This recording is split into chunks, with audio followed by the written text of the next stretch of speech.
Thank you for joining us here on Skilled, Safe, and Trailblazing. If you're responsible for training the next generation of lab professionals or looking to level up your own expertise, you're in the right place. My name is Jessica Martin, and I'm a lab training professional with a background in chemical education research and community empowerment. I'm here to dive with you into the real-world strategies, expert insights, and game-changing discussions that will help us develop lab professionals who are skilled, safe, and trailblazing. Chronic toxicity doesn't come with alarms or flashing lights. It develops quietly, over time, often without immediate warning. And yet it may represent one of the most significant risks facing the people who work in our labs every day. ACS Spring 2026 is taking place in Atlanta, Georgia from March 22nd through 26th. The Division of Chemical Health and Safety is hosting a symposium titled Chronic Toxicity, the Hidden Risk in Chemical Laboratories. But this isn't just another technical session on the schedule. It represents something bigger. The symposium was developed and organized by a group of graduate student researchers at the University of North Carolina at Chapel Hill who collaborate through a laboratory safety team. Through the leadership of Becca Powers, Leah Kozovsky, Devin Limkule, James Sappington, and Kira Tripp, with mentorship from their EHS Chemical Hygiene Officer, Amanda Chung, they've brought together partners, including the Division of Chemical Toxicology, the Committee on Chemical Safety, and the Committee on Corporation Associates. This is what cultural change looks like. Early career researchers stepping up to engage conversations in laboratory management, divisions collaborating across silos, and a national stage being used to elevate risks that often remain invisible. In today's episode, Becca Powers and Leah Kozovsky open the conversation, followed by brief introductions from several speakers who will be presenting their work in this symposium. Think of this as an invitation, not just to attend a session, but to be part of a broader conversation about how we define safety, how we train the next generation of laboratory researchers, and how we address the risks that don't always announce themselves. Hi everyone, my name is Becca Powers and I am a fourth-year graduate student in the Department of Chemistry at UNC Chapel Hill in North Carolina. I am currently serving as the president of the Joint Safety Team, and today I wanted to share a little bit about the Joint Safety Team and what we do within the Department of Chemistry. At its core, the Joint Safety Team exists to strengthen safe laboratory practices and protocols across the department, but it goes beyond compliance. Our mission really is about building a culture of safety that is proactive, inclusive, and rooted in education and outreach.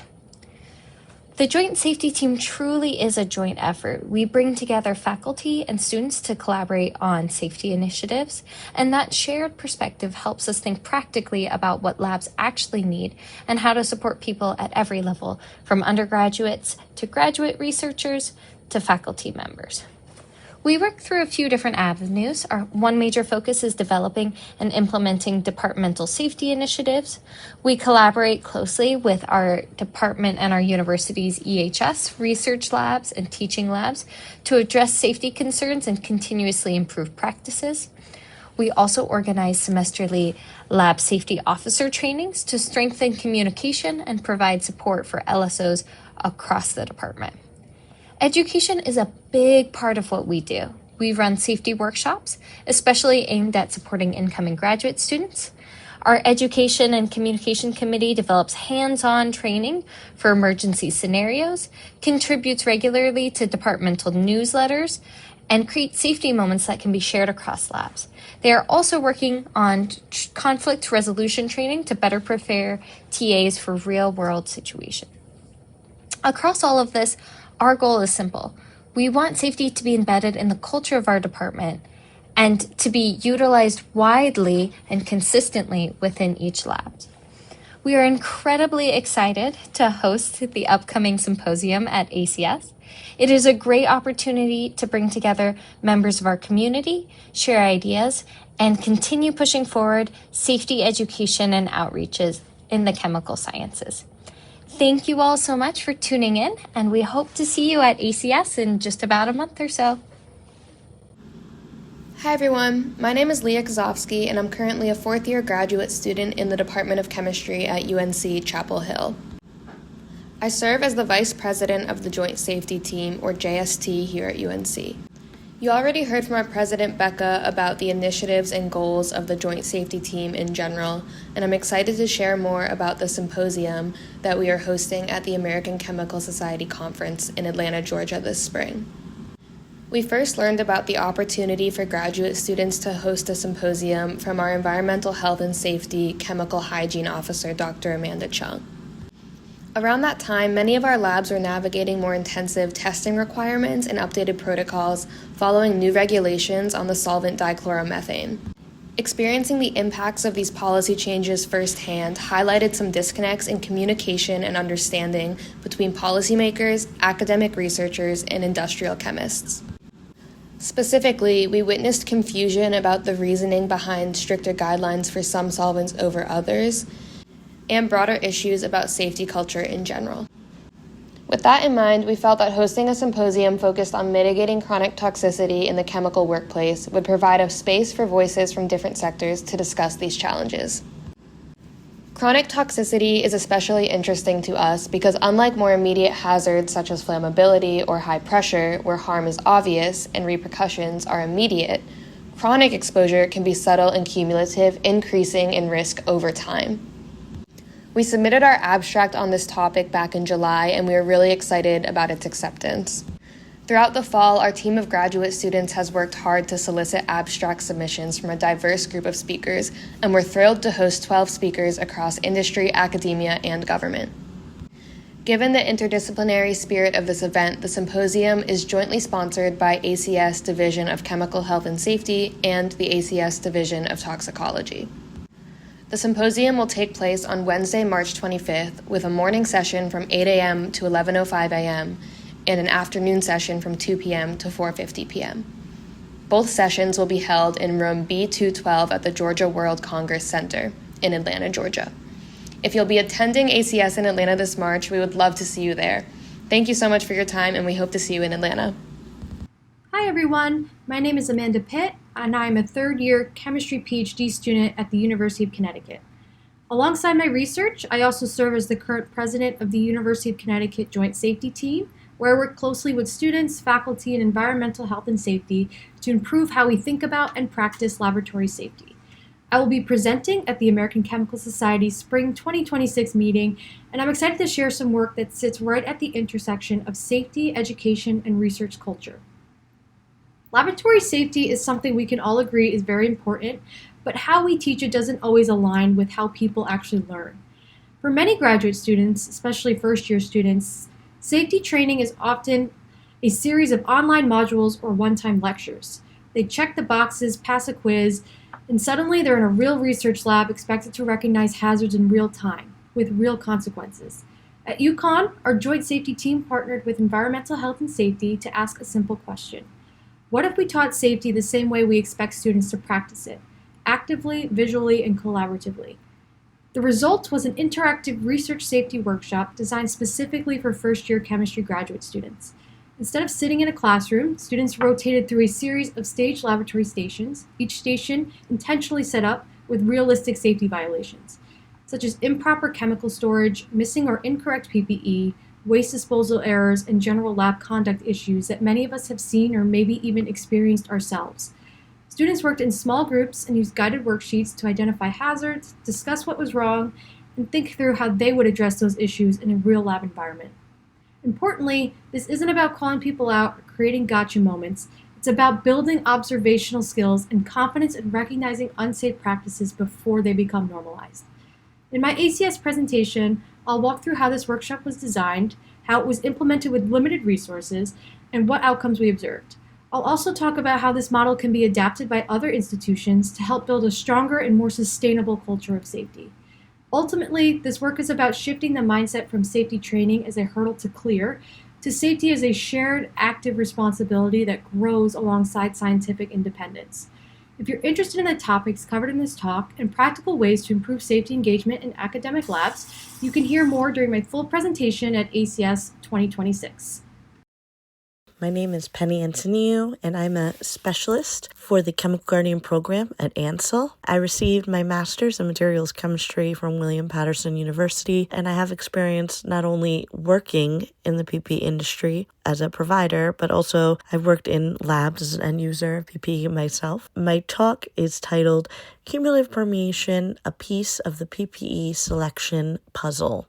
I think of selecting the right PPE in regards to chemical protection like a puzzle.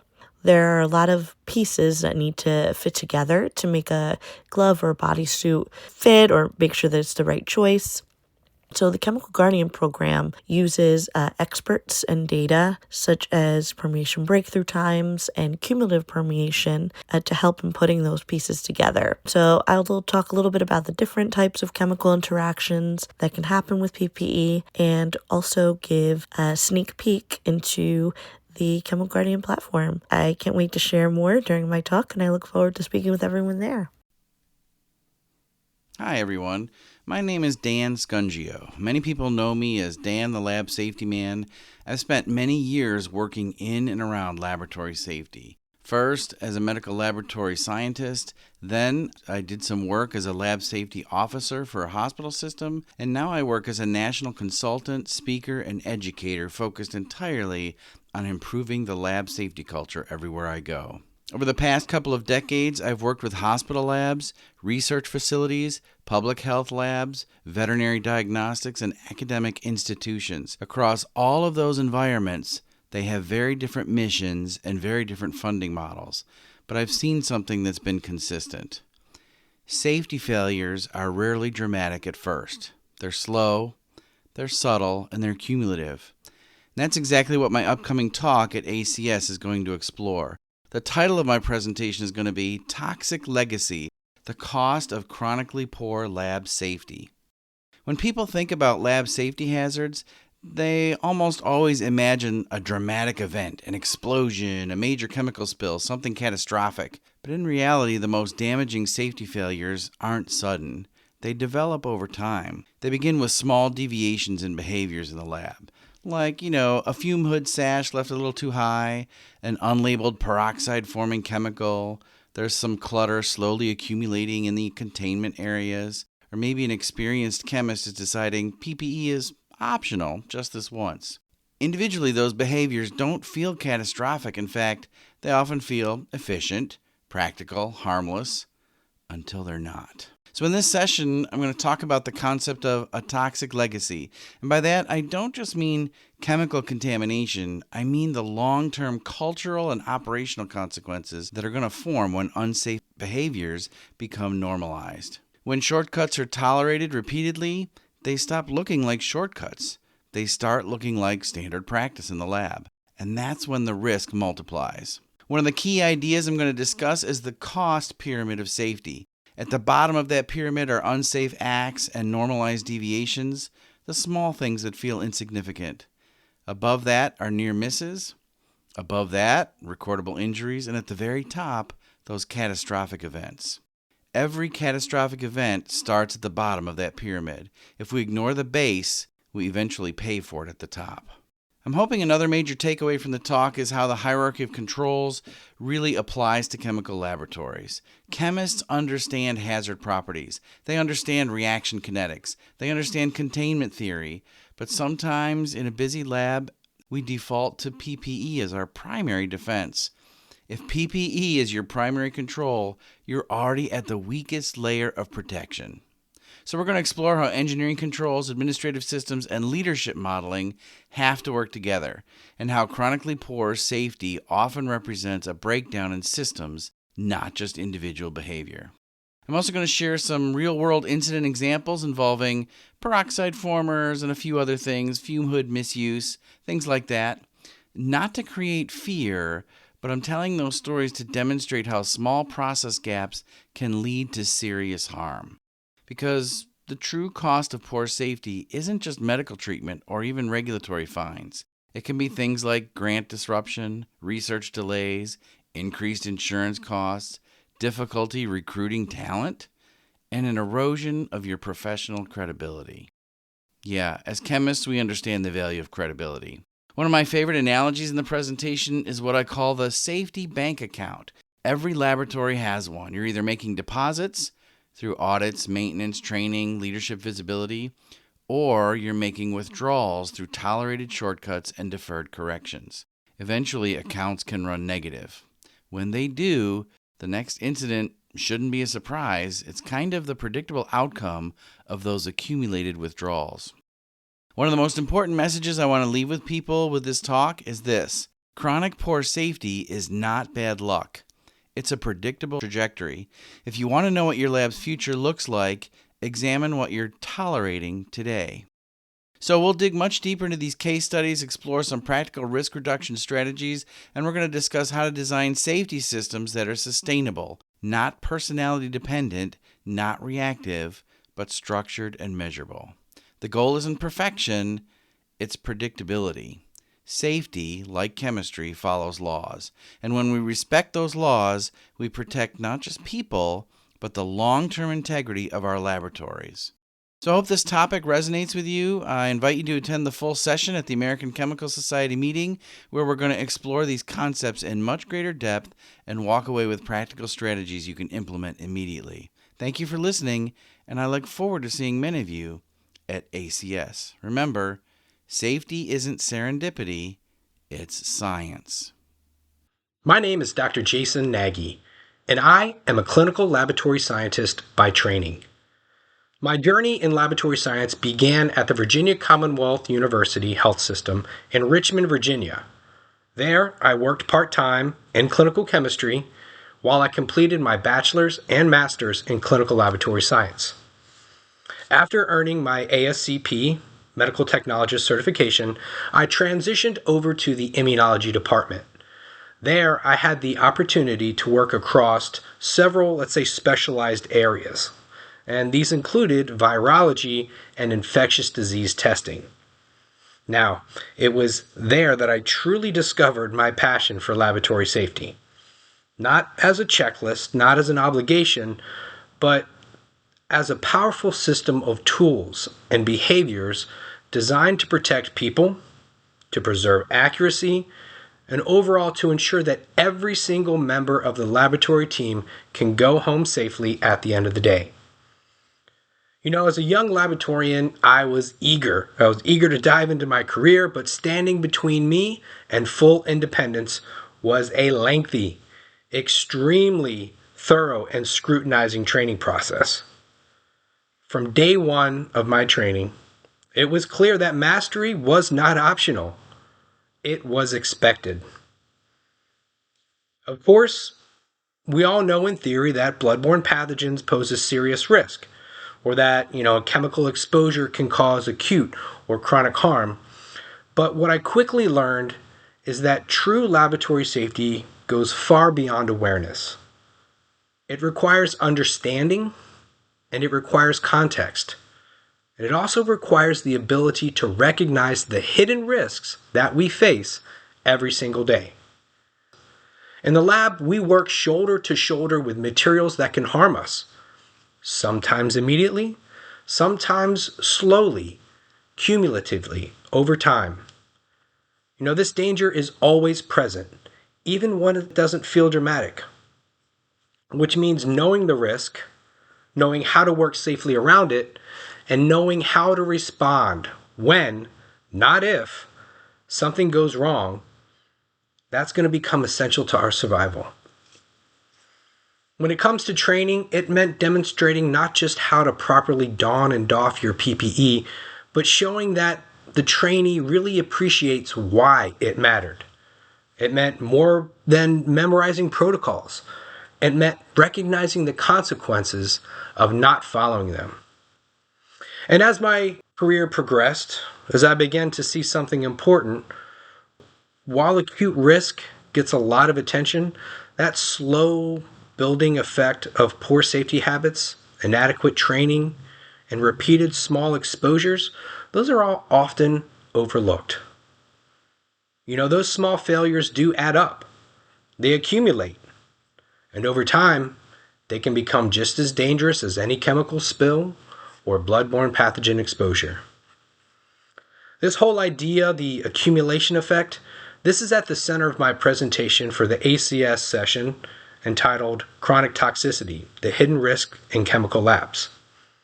I'll be exploring how gaps in safety training compound over time, how complacency in the lab builds gradually, and how small inconsistencies create large risks. Risks that we don't often recognize until it's too late. My hope is that by shining a light on these subtle, crucial patterns, we can elevate our approach to laboratory safety. We can strengthen our training systems and protect the people who dedicate their lives to scientific discovery and patient care.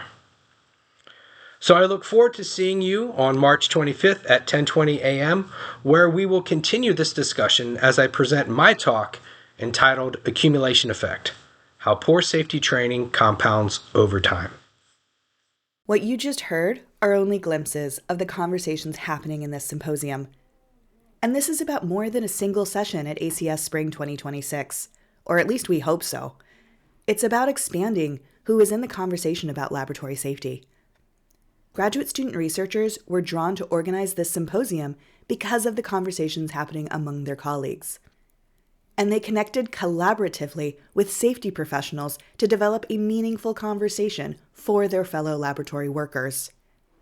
That's how culture shifts.